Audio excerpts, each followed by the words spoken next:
ಇನ್ನು ಈಗ ತಾನೇ ನೀವು ನೋಡ್ತಾ ಇದ್ರಲ್ಲ 4 ಮಂದಿಯನ್ನ ವಶಕ್ಕೆ ಪಡೆಯಲಾಗಿತ್ತು ಪ್ರದೀಪ್ ಈಶ್ವರ್ ಅವರಿಗೆ ಈ ಚಪ್ಪಲಿ ಎಸೆತ ಪ್ರಕರಣಕ್ಕೆ ಸಂಬಂಧಪಟ್ಟ ಹಾಗೆ ಅಂತ.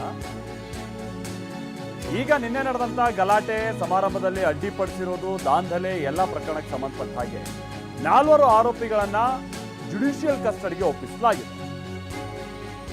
ಚಿಕ್ಕಬಳ್ಳಾಪುರದ ಸಿಜೆಎಂ ನ್ಯಾಯಾಲಯ ಈ ಆದೇಶವನ್ನ ಹೊರಡಿಸಿದ್ದು ನ್ಯಾಯಾಂಗ ಬಂಧನಕ್ಕೆ ವಿಧಿಸಲಾಗಿದೆ.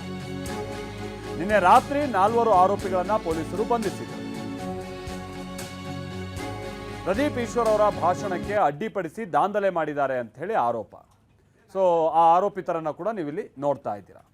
ಅವ್ರಿಗೆ ವಶಕ್ಕೆ ಪಡೆಯಲಾಗಿತ್ತು. ಈಗ 4 ಮಂದಿ ಆರೋಪಿಗಳನ್ನ ಬರೀ ಅಡ್ಡಿಪಡಿಸಿದಂಥದ್ದಕ್ಕೆಲ್ಲ ಮಾತ್ರ ಸೀಮಿತ ಆಗಿದ್ದಿದ್ರೆ ಸಮಸ್ಯೆ ಆಗ್ತಾ ಇರಲಿಲ್ವೇನೋ. ಈ ಚಪ್ಪಲಿ ಎಸೆಯೋದು, ಆಮೇಲೆ ಭಾಳ ಬಳಸಿದಂಥ ಪದಗಳು ನೋಡಿ ಅಲ್ಲಿ ನೋಡ್ತಾ ಇದ್ದೀರಾ ನೀವು.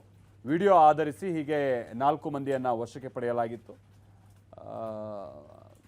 ಇದಕ್ಕೆ ಸಂಬಂಧಪಟ್ಟ ಹಾಗೆ ಈಗ ಕ್ರಮ ಆಗಿದೆ. ಇನ್ನೊಂದು ಕಡೆ ಅಂತ ಅಂದರೆ ಹೌದು, ಇಂಥವ್ರ ವಿರುದ್ಧ ಕ್ರಮ ಆಗಬೇಕು, ಇದೆಲ್ಲ ಭಾಳ ತಪ್ಪು. ಆದರೆ ಪ್ರಚೋದನೆ ಕೊಟ್ಟಂಥ ರೀತಿ, ಆ ಮಾತನಾಡಿದಂಥ ರೀತಿ ಇದೆಯಲ್ಲ, ಅದಕ್ಕೂ ಕೂಡ ಕೆಲವರು ಸ್ವಲ್ಪ ಹಿರಿಯರು ತಿದ್ದಿ ಬುದ್ಧಿ ಸ್ವಲ್ಪ ತಿಳಿ ಹೇಳಬೇಕಾದಂಥದ್ದು ಅನಿವಾರ್ಯತೆ ಇದೆ. ಬಂದ್ಬಿಡು, ಸವಾಲಾಗ್ತೀನಿ, ತೊಡೆ ತಟ್ಟೋದು, ನೀನು ತಾನು ಅಂತ ಮಾತನಾಡೋದು, ಇದೆಲ್ಲ ಸಹಜವಾಗಿ ಆ ಕಾರ್ಯಕರ್ತರನ್ನ ಸಿಟ್ಟಿಗೆ ಇಳಿಸುತ್ತೆ. ಅದು ಯಾವುದೇ ಪಕ್ಷ ಆಗಲಿ, ಇರ್ರೆಸ್ಪೆಕ್ಟಿವ್ ಆಫ್ ಪಾರ್ಟೀಸ್. ಇದು ಕೂಡ ಸ್ವಲ್ಪ ನಾಯಕರುಗಳು ಮಾತಿನ ಮೇಲೆ ನಿಗಾ ಇಟ್ಕೊಂಡ್ರೆ ಸ್ವಲ್ಪ ಅನುಕೂಲ, ಸಮಸ್ಯೆ ಏನಾಗಲ್ಲ.